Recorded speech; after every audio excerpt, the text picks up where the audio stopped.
Assalamualaikum dan salam sejahtera. Nama saya Muhammad Izhaq bin Abdul Rani dan nombor matrik saya adalah 264455. Pada saat dan ketika ini saya akan membincangkan tentang sebuah isu sebenar dunia yang berlaku pada hari ini. Tidak lain dan tidak bukan adalah konflik di antara Palestin dan Israel. Bersama-sama kita membincangkan tentang isu ini. Konflik Palestin merupakan sebuah pertikaian yang masih berlangsung dari masa yang lepas hingga ke hari ini antara orang Yahudi Israel dan orang Arab Palestin. Konflik ini pada dasarnya adalah kerana mereka menuntut hak pada tanah yang sama. Banyak percubaan telah dibuat dalam membantu mencipta sebuah penyelesaian kepada dua buah negara ini. Namun ia telah mencapai jalan yang buntu, di mana terdapat banyak pencanggahan pendapat yang utama tentang bentuk persetujuan dan apakah intipatinya pada tahap akhir serta tahap keandalan kedua-dua pihak terhadap komitmen asas masing-masing. Untuk kita memahami konflik antara Israel dan Palestin, perlulah kita mengetahui sejarah dan kronologi melibatkan kedua buah negara ini, di mana kita akan melihat kepada abad ke-18 dan ke-19.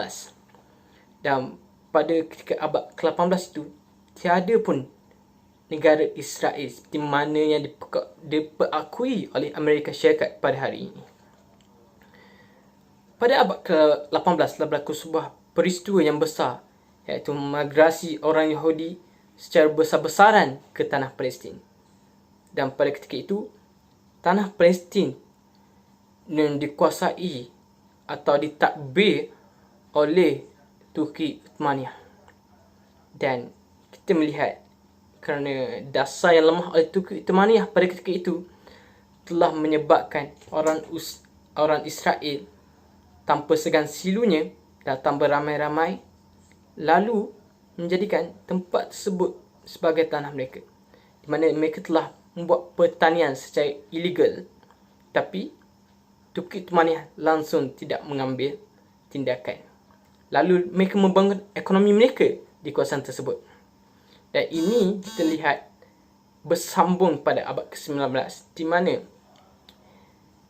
Palestin yang telah dijajah oleh Britain di bawah mandat Britain pada 1946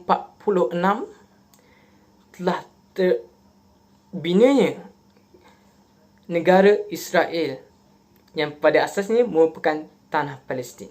Oleh demikian, negara Israel telah terbina di bawah mandat British dan beberapa tahun kemudian terbina pula negara Palestin. Oleh yang demikian, negara-negara Arab rantau dan orang Palestin sendiri tidak berpuas hati kerana British sewenang-wenangnya membahagikan tanah mereka sesuka hati kepada individu yang tiada hak pun. Isu utama dalam konflik Israel-Palestin adalah pertempuran tanah.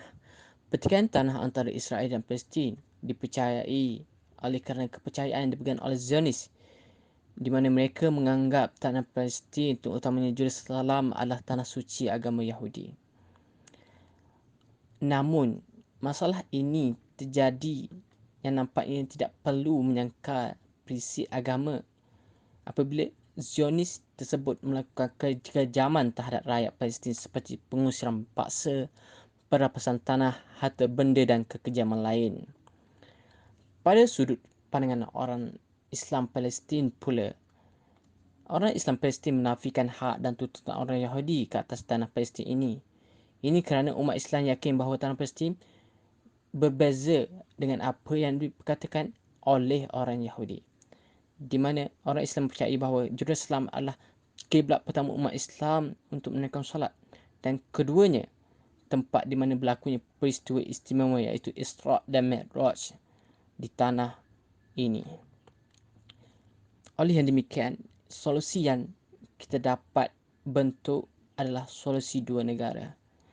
Satu-satunya jalan menuju perdamaian yang melibatkan kedua negara ini adalah perdamaian yang adil dan berkekalan dengan mewujudkan sebuah negara Palestin yang berdaulat dan bebas berdasarkan perbatasan 4 Jun 1967 dengan menjadikan Jerusalem itu sebagai ibu kota dan hidup dan kedamaian tanpa tentangan daripada Israel.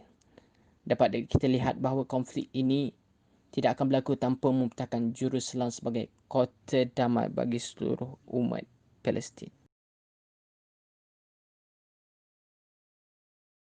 Secara kesimpulannya, dapat kita simpulkan bahawa konflik Israel dan Palestin adalah sebuah konflik sebenar dunia, di mana konflik ini haruslah diselesaikan. Untuk apa? Untuk kita mempromosikan keamanan global, keamanan yang menyeluruh. Bagaimana kita ingin melakukan? Dengan membuat pertimbangan yang sewajarnya, dengan meneliti setiap aspek secara terbuka dan meluas. Meluas yang dimaksudkan adalah dengan cara mampu memuaskan hati kedua-dua pihak dan tiada unsur penindasan. Oleh yang demikian, kita mengharapkan konflik ini yang besar kesannya kepada mereka yang terlibat secara langsungnya dapat dihentikan, di mana di masa hadapan kita ingin melihat sebuah perdamaian di antara negara-negara ini. Sekian, terima kasih.